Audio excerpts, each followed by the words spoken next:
Join us now as we look at this week's edition of Raw, as well as the wildest news stories and rumors you need to know, including a WWE star suffers a horrific injury, a huge change had to be made to a Raw match, WWE spoiled a major return, Bray Wyatt's son pays tribute to his dad, an all-women show coming to WWE, Dustin Rhodes shares a huge milestone, and much more.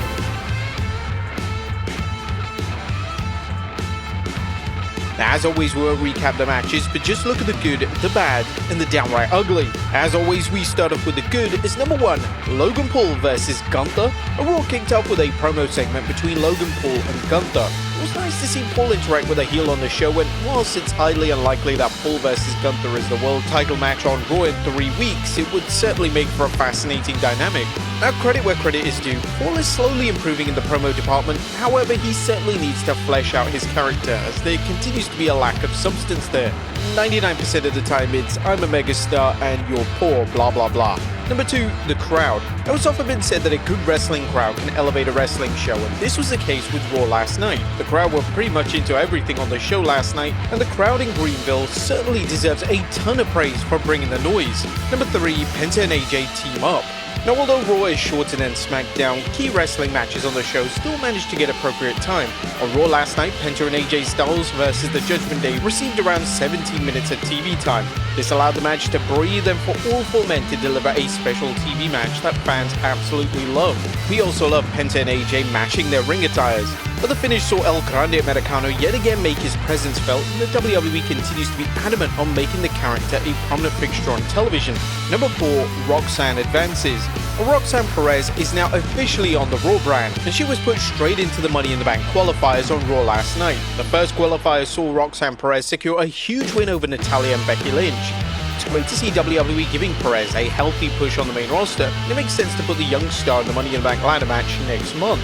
And Austin Theory is over? Well, it looks like the crowd is finally ready to see Austin Theory in the babyface role. During the Grayson Waller vs. Sheamus matchup, the crowd were heavily chanting for Theory, and even at one point he was surprised that they were chanting for him. But now it looks like it's finally time for WWE to deliver the split between A-Town Down Under and have Austin Theory 10 babyface. But that was a good what about the bad, as number 1, Rhea Ripley advances. While Rhea Ripley is still insanely over with the audience, some fans are questioning if WWE needed to put Ripley in the Money in the Bank. Ripley is already established and she certainly doesn't need the briefcase. She defeated a returning Kairi Sane and Zoe Stark on Raw, and it looked like the match ending was improvised after Stark suffered a very brutal injury. Number 2, the Formula 8 main event finish. But WWE unfortunately have the habit of booking the main event of Raw as if it was 1999, with various run-ins and shenanigans. Whilst nobody expected Jey Uso vs. Bron Breakker to end in a clean manner, it was disappointing to see WWE use their established formula yet again. It would be a nice change of pace if they had a clean match finish without any hijinks to close out Raw, but Triple H evidently likes to book his shows in this manner.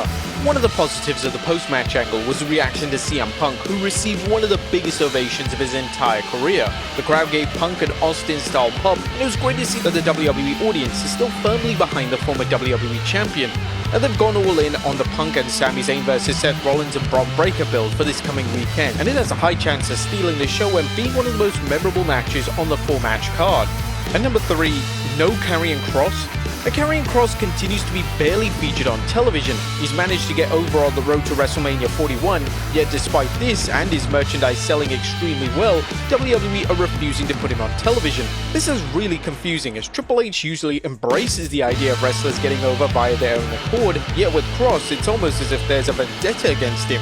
There was nothing downright ugly on the show, as WWE did a solid job advancing the main storylines ahead of Saturday night's main event this coming weekend, and the Red Brand continues to be WWE's standout show.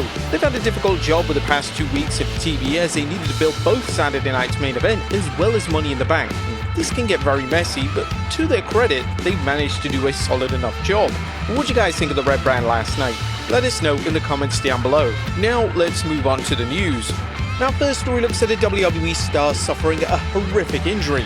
Now, our top story today takes a look at a truly horrific injury that occurred during Raw last night. During a Money in the Bank qualifying match, Zoe Stark would ascend into the air to perform a missile dropkick on Kairi Sane. Something clearly went wrong as Stark had to scream Sane's name. Upon landing, Stark's knee bent awkwardly and Stark looked to be in serious pain.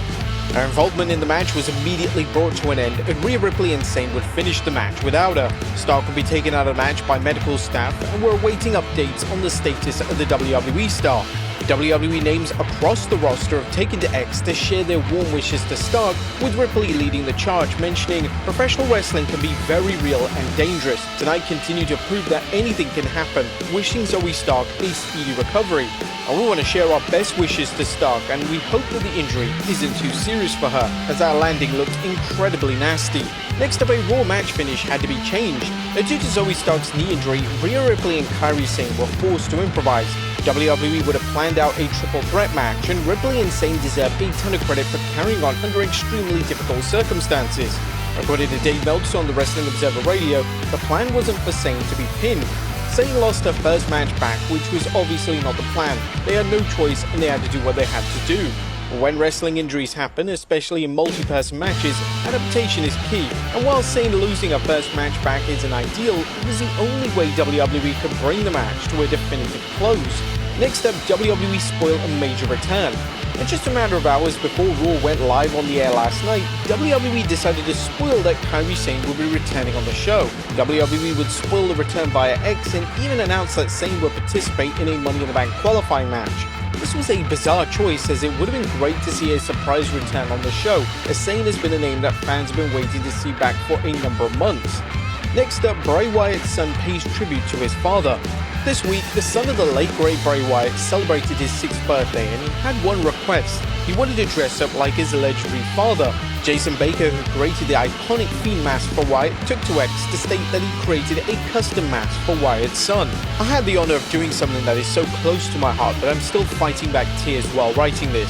I got a call from JoJo wanting to fulfill Nash's birthday wish, which was to dress up like his dad for his birthday party. Needless to say, Sandy Mimpson and I dropped everything to make this happen for such an incredible little man. We love you, Nash, and hope you had the best birthday ever." Mask from Bray's original mold, costume by Sandy Mimpson based on the original Fiend gear, created by Kayla Custom Rockwear. Now the only thing left to do is let him in. Baker would even post photos of Wyatt's son in the mask along with Uncle Bo Dallas, and Baker did an incredible job with this extra special assignment, but a truly wholesome moment. Next up, WWE firing on all cylinders. The WWE's recent tour of Europe was a monumental success.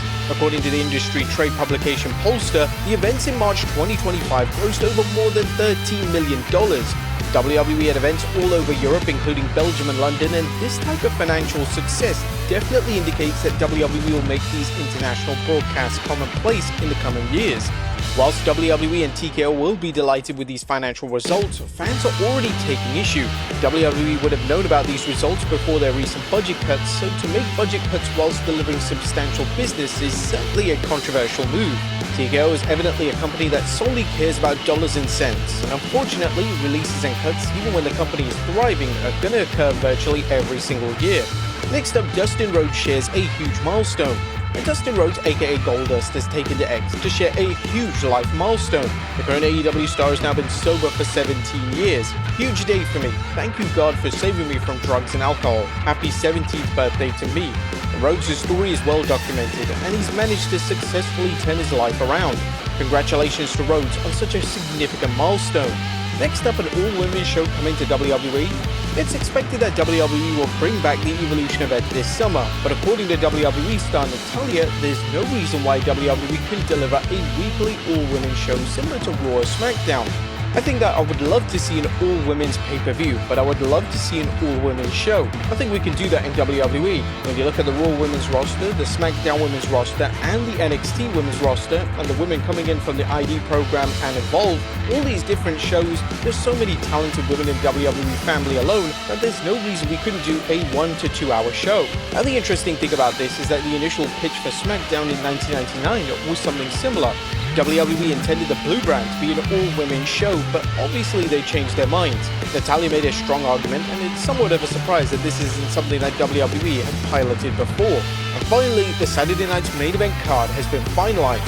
Our final story today takes a look at the latest when it comes to Saturday night's main event card. On Raw last night, WWE confirmed what appeared to be the final match card and no additional matches have been added. Unless a match is added on SmackDown just 24 hours before the show, then just 4 matches will take place on the card. WWE have confirmed that the World title will main event the broadcast, with Jey Uso defending against Logan Paul. Other matches include WWE Champion John Cena vs R-Truth in a non-title contest, Drew McIntyre vs Damian Priest in a steel cage match, and finally a tag team showdown between Seth Rollins and Bron Breakker vs CM Punk and Sami Zayn.